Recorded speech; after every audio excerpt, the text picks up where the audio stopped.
Young and lonely men on the internet are a popular target for misogynistic online influencers who spout anti-woman hatred and sell bogus recipes for capitalistic success. Like this man. You want to make it with girls and you're running around talking to girls all day. You're never going to be as successful as if you make it outside of girls. Get your fitness right, get some muscles, get rich, get a big house, get famous, get smart, get charismatic, and now you make it in girls. The easiest way to make it in business is to make it outside of business. If you pull up to work, you're in shape, you're on time, you speak well, you're dedicated, and you're prepared to knuckle down, you're going to win. Often called incels or involuntary celibates, with many self-identifying as such, they're increasingly discussed as an emerging risk, vulnerable to radicalization, or, in the case of boys, grooming, and potentially capable of violent extremist acts. In 2023, Counter-Terror Police noticed a large rise in men being referred to the Prevent Counter-Extremism program over women-hating ideology. Now, the Home Office's Commission for Countering Extremism has conducted a study on self-described incels, with participants paid for their involvement. 561 men in the UK and US took part in the research. Each was paid around £20 for completing a 40-minute survey. Justifying the payments, one of the lead researchers, Joe Whitaker, said this: "All of research ethics is about trade-offs between two competing goods. You have this issue of a very hard to reach, difficult to research population. Trying to find a way into that is definitely good. On the other side, I can understand why some people might take some level of objection to this, is that some incels are accused and in several cases have done some pretty bad stuff. I'm not just talking about ultraviolence. I'm talking about being, frankly, horrible misogynists." The thing that made us feel like it was a justifiable decision is that the problem with looking at content on the internet is that in almost all circumstances, it's driven by a very, very small number of people. Therefore, the problem that you get is when you start to make generalizations, such as all incels are terrible misogynists, you start to run up against this problem of, well, actually, are they? Or is it just the ones that actually did post?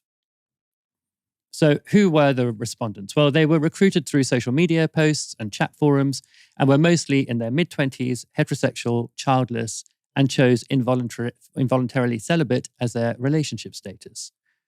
The findings were a mix of worrying and tragic. This is also from The Guardian. 99 respondents, or 18%, said they had communicated with another incel in person in the past year. When asked if violence against people whom incels perceive as causing harm to them could be justified, about 1/4 picked either sometimes or often. Slightly more than 5% said violence was often justified. The average response was never or rarely. The incels were said to typically display extremely poor mental health, with high instances of depression and suicidal ideation. 1 in 5 said they had contemplated suicide every day for the past 2 weeks. Now, I always find this a difficult topic to talk about. I mean, I feel a lot of compassion for people who are lonely and who don't have romantic lives, assuming that they want one.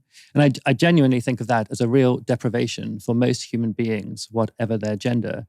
So, yeah, I can feel some sort of compassion towards these men. But on the other hand, I find the reaction by some men turning to hate and a kind of poisonous self-pity so off-putting and obviously dangerous. Miriam, the article in The Guardian was sort of pitched about like, why are people paying these men to complete their surveys? I actually don't really have a problem with that. I think it's an important area to research. Yeah. Okay. So, but I guess my question for you is, look, how do we on the left, Andrew Tate is reaching these boys and men and people like him. There are a myriad people like him with their kind of the connection they make between like success with women and success in capitalism being like the very same thing. Your men experience love as totally conditional, therefore get good at having the conditions. So a false premise and then a bit of snake oil. So they're doing a good job of reaching these men and boys. How do the left do it? And should we even try? So it's a good question. How's it working out for Andrew Tate right now? Just asking. I think that the incels are a symptom, obviously, of a problem, which is that it's such a manifold issue that young men are facing, and I think addressing it with compassion is the way to address it. The reality is that a lot of the so-called incel influencer types like Tate are proposing some fairly obvious points of advice, which I think is where, even a broken clock is right twice a day. Definitely do some exercise, definitely sort out your diet, definitely make your bed. All really good pieces of advice. Everything that follows thereafter, however, is predicated on the notion that your unhappiness, as we require it to be in a capitalist system, is all due to your personal failings. They're all due to you, little man, just being a mediocre little man. If you just tried harder, I mean, it's basically the whole meritocracy myth, but in the influencer version of it. And I think that what we could do well with highlighting is that at a time of loneliness, the remedy to loneliness is community. The remedy to economic, to poverty, which means that you probably can't really get a girlfriend because you probably want to take her out to dinner or take her out to see a film, and all these things cost money and you don't have the money. That's due to the growing inequality. That means that there are people that have so much they couldn't spend it even if they lived for 1,000 years. And you can't even take your girlfriend out for a meal, even if you had one, that you can't afford a house, you can't afford to get married, you can't afford to have children.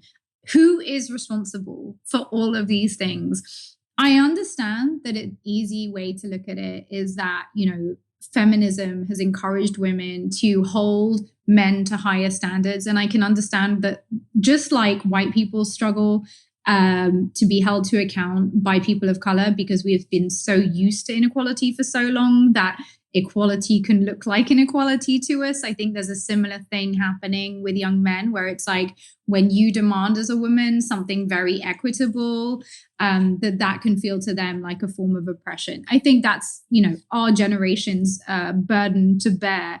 But I think ultimately where we are probably not succeeding in providing alternative messaging is that there is a version of success and joy and community and love that exists without the idea you need to get there by trampling on other people. And only if you put yourself through, the most arduous of regimes, that I guess in many cases, I don't even know if these guys abide by. I don't know. Maybe they do. Maybe Tate does 1,000 push-ups every morning. Who knows? I don't think we have yet provided an alternative narrative because everything is about stories, right? Everyone buys into a story of success. And what does our story of success look like? Where does love fit into that? And where does an empowered version of a just and equitable masculinity fit into that picture? I don't think we have discussed it enough because we've mainly been caught up in trying to respond to the right's, drift towards extreme views. And as usual, whether it's on this subject or others, it's a distraction. It keeps us from doing the work necessary to think about what we would want to, regardless of their BS.